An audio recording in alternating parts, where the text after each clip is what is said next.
রাধে রাধে বন্ধুগণ, সমগ্র শ্রীমৎ ভগবদ গীতা শুনতে সঙ্গে থাকুন। আজ শ্রীমৎ ভগবদ গীতার চতুর্থ অধ্যায় জ্ঞান যোগ, শ্লোক 18, 19 এবং 20। ওম নমো ভগবত বাসুদেবায়। কর্মণ্য কর্মজ পশ্যদ কর্মণি চ কর্মজ স বুদ্ধিমান্যৎসুষু যুক্ত কৃতকর্ম যকৃত। অর্থাৎ যিনি কর্মে অকর্ম দর্শন করেন এবং অকর্মে কর্ম দর্শন করেন, তিনি মানুষের মধ্যে বুদ্ধিমান। সব রকমের কর্মে লিপ্ত থাকা সত্ত্বেও তিনি চিন্ময় স্তরে অধিষ্ঠিত। এর তাৎপর্য, কৃষ্ণ ভাবনায় অধিষ্ঠিত হয়ে যে মানুষ ভগবানের সেবায় ব্রতী হয়েছেন, তিনি স্বাভাবিকভাবে সব রকমের কর্মবন্ধন থেকে মুক্ত। তিনি তার সমস্ত কর্মই করেন ভগবান শ্রীকৃষ্ণের সেবার জন্য। তাই তার কৃতকর্মের ফলস্বরূপ তাকে আর সুখ অথবা দুঃখ ভোগ করতে হয় না। এভাবেই ভগবান শ্রীকৃষ্ণের সেবায় যারা ব্রতী হয়েছেন, তারাই মানব সমাজে যথার্থ বুদ্ধিমান মানুষ। অকর্ম কথাটার অর্থ হচ্ছে কর্মফল রহিত কর্ম। নির্বিশেষবাদীরা কর্মফলের ভয়ে ভীত হয়ে সব রকম কর্ম পরিত্যাগ করে। তারা মনে করে কর্ম করলেই তার ফল ভোগ করতে হবে এবং এই সমস্ত কর্মফল তাদের মুক্তির পথে প্রতিবন্ধক স্বরূপ হয়ে দাঁড়াবে। কিন্তু ভগবানের ভক্ত ভালোভাবেই জানেন তিনি হচ্ছেন ভগবানের নিত্য দাস। তাই তিনি সর্বতোভাবেই ভগবান শ্রীকৃষ্ণের সেবায় নিয়োজিত থাকেন। ভগবানের সেবা করার জন্য তিনি সমস্ত কাজকর্ম করেন। তাই সেই সমস্ত কর্মের ফল ভগবানই গ্রহণ করেন, তাকে আর তা ভোগ করতে হয় না। এভাবেই ভগবান শ্রীকৃষ্ণের সেবা করার ফলে তিনি সব রকম কর্মবন্ধন থেকে মুক্ত হন এবং সর্বদা চিন্ময় আনন্দ উপভোগ করেন। তাই বলা হয় কৃষ্ণ ভক্ত নিষ্কাম, কারণ তার ব্যক্তিগত কোনো কামনা নেই। তিনি তার নিজের ইন্দ্রিয় তৃপ্তি সাধন করার জন্য কোনো কিছুই আশা করেন না।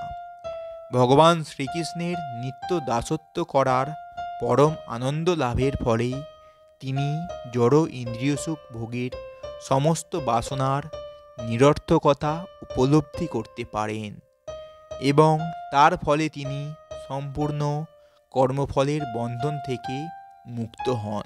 শ্লোক 19। ওম নমো ভগবত বাসুদেবায়। যৎস সর্বে সমান রম্ভা কামসংকল্প বর্জিতা জ্ঞানাস্তি দগ্ধ কর্মান তমাহু পণ্ডিতং বুধা।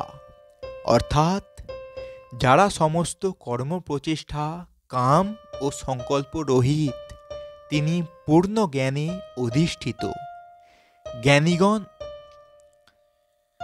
জ্ঞানীগণ বলেন যে তার সমস্ত কর্মের প্রতিক্রিয়া পরিশুদ্ধ জ্ঞানাগ্নি দ্বারা দগ্ধ হয়েছে। এর তাৎপর্য, যে মানুষ প্রকৃতই জ্ঞানবান, তিনি কেবল কৃষ্ণ ভাবনায় ভাবিত বৈষ্ণবের কার্যকলাপ বুঝতে পারেন। কারণ কৃষ্ণ ভক্ত বৈষ্ণব সব রকম ইন্দ্রিয় তৃপ্তি বিষয়ক বাসনা থেকে মুক্ত। তার স্বরূপ যে ভগবানের নিত্য দাস, এই সত্যকে উপলব্ধি করতে পারার ফলে তার অন্তর কলুষমুক্ত হয়েছে। শুদ্ধ কৃষ্ণ ভক্তির আগুনে তার অন্তরে সমস্ত কলুষ দগ্ধ হয়ে যায়। এভাবেই অন্তর যখন কলুষমুক্ত হয়, তখন জড় ইন্দ্রিয় সুখ ভোগ করার সমস্ত কামনা অন্তর্হিত হয়। তাই তিনি তখন নিষ্কাম। প্রকৃত জ্ঞানী তিনি, যিনি পরম তত্ত্বজ্ঞান লাভ করতে পেরেছেন। ভগবানের নিত্য দাসত্বের এই পরম তত্ত্বজ্ঞানকে আগুনের সঙ্গে তুলনা করা হয়। এই আগুন একবার জ্বলে উঠলে তা সব রকম কর্মফলকে জ্বালিয়ে পুড়িয়ে নিঃশেষ করে দিতে পারে। শ্লোক 20। ওম নমো ভগবত বাসুদেবায়।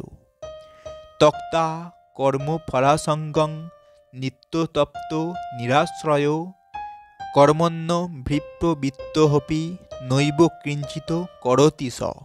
অর্থাৎ যিনি কর্মফলের আসক্তি সম্পূর্ণরূপে ত্যাগ করে সর্বদা তৃপ্ত এবং কোনো রকম আশ্রয়ের অপেক্ষা করেন না, তিনি সব রকম কর্মে যুক্ত থাকা সত্ত্বেও কর্মফলের আশায় কোনো কিছুই করেন না। এর তাৎপর্য, কৃষ্ণ ভাবনায় ভাবিত হয়ে শ্রীকৃষ্ণের সন্তোষ বিধানের জন্য সব রকম কর্ম করার মাধ্যমেই কেবল কর্মবন্ধন থেকে মুক্তি লাভ করা যায়। কৃষ্ণ ভাবনার অমৃত লাভ করেছেন যে ভক্ত, তিনি বিশুদ্ধ ভগবত প্রেমের দ্বারা উদ্বুদ্ধ হয়ে কর্ম করেন। তাই তিনি কোনো রকম কর্মফলের আশা করেন না। তিনি সর্বতোভাবেই ভগবানের শরণাগত। তাই তিনি কিভাবে তার জীবন ধারণ করবেন সেই সম্বন্ধেও কোনো রকম চিন্তা করেন না। তিনি জানেন ভগবান শ্রীকৃষ্ণই হচ্ছেন পরমেশ্বর এবং তিনি সর্বকারণের কারণ। তাই তিনি সব কিছুই ভগবানের শ্রীচরণে সমর্পণ করেন। তিনি কিছুই সংগ্রহ বা সঞ্চয় করতে চান না, কিংবা এ যাবৎ যা কিছু তিনি তার অধিকারে লাভ করেছেন সেই সবও সংরক্ষণ করে রাখতে চান না। তার সমস্ত শক্তি, সমস্ত ক্ষমতা, সমস্ত সম্পদ দিয়ে তিনি কেবল ভগবানেরই সেবা করেন। এছাড়া আর কোনো কাজেই তার কোনো রকম স্পৃহা থাকে না।